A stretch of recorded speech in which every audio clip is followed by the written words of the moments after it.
na afya huyu mama irudi, afya yake irudi, afya yake irudi, rudi, rudi. Afya yako sio hiyo, irudi, afya irudi. Nimesema afya irudi,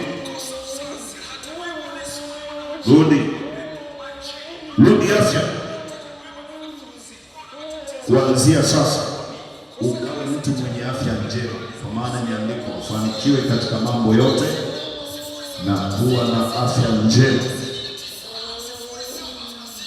na kuwa na afya njema, na kuwa na afya isiyokuwa na magonjwa, na kuwa na afya isiyokuwa na matatizo. Uwe na afya isiyokuwa na matatizo, uwe na afya isiyokuwa na matatizo, uwe na afya nzuri. Pokea mabadiliko leo, pokea afya yako kutoka kwenye vilinge vya wachawi. Nimekukomboa kwa jina la Yesu,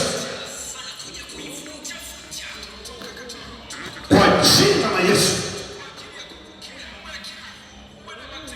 Kwisha tatizo.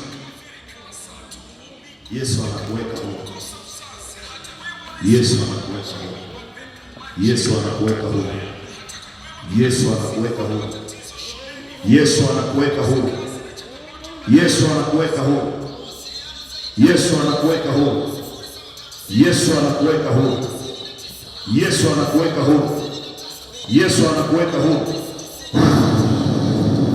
Kuwa huru, kuwa huru, kuwa huru, kuwa huru kuanzia leo. Kuna mtu anaitwa Janet. Mimi ndo nimeshasema hamtakataa. Hakuna anayepinga. Hakuna anayepinga, nimesema. Kwa jina la Yesu. Hakuna anayekataa. Kupitia jina la Yesu. Kuwa huru mama na ukastawi na familia yako. Chao usiku.